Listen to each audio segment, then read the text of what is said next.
Hi, I'm Cheryl Brunette, and today I'm going to introduce you to that strong and handsome beginning edge, the cable cast on.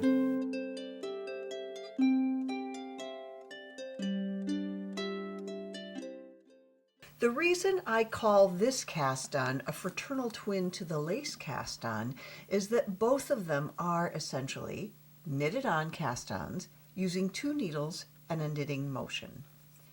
Again, we'll start with a slip knot.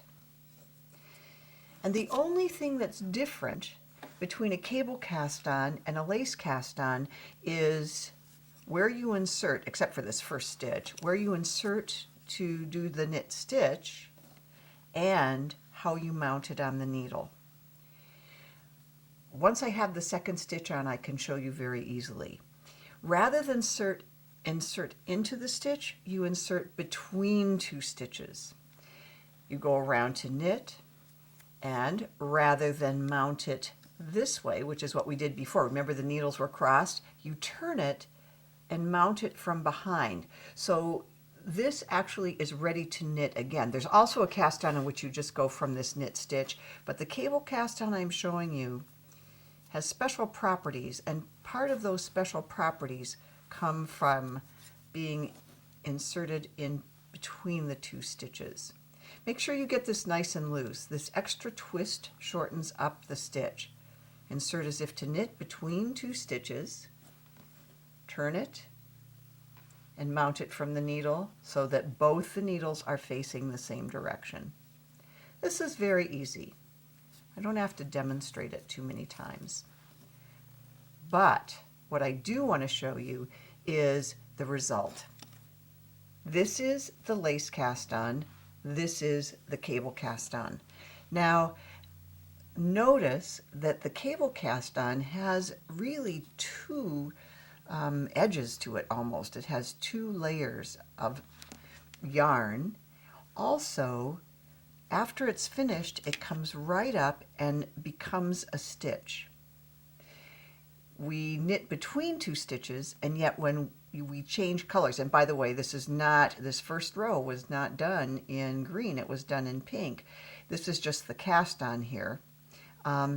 It actually forms what looks like a stitch. It forms the first row when you go between the stitches. Ironically, when you go into the stitch for your lace cast on, it does not make a stitch.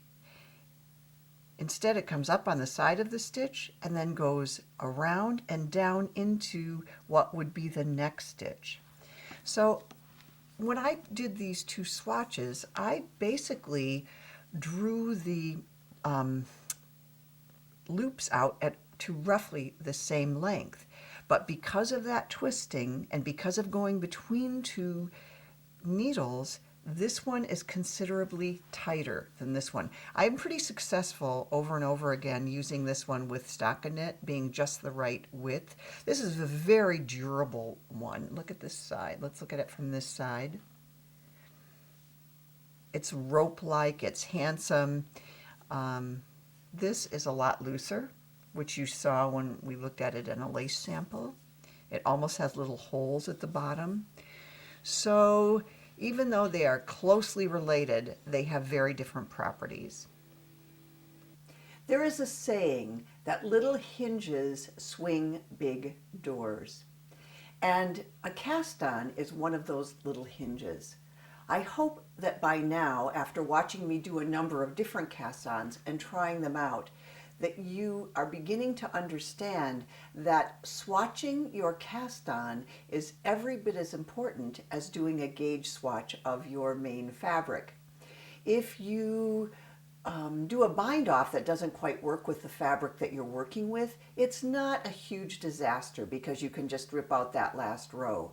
But if you, for example, make a cast-on for a huge triangular lace shawl that is too tight and you don't discover it until you're trying to block it out, that could be a major disappointment, and it's probably fixable, but it requires a very high level of skill to do that, and you might not even be able to find someone who is willing or able to do that in your area. So I encourage you to play with these cast-ons. Try them out. What little swatches? Which ones are stretchy? Which ones are elastic? There's a difference between one that will stretch really widely and then one that is elastic, because some of them will stretch but they won't come back into shape. These are the little hinges, the small details that can really help you master your knitting.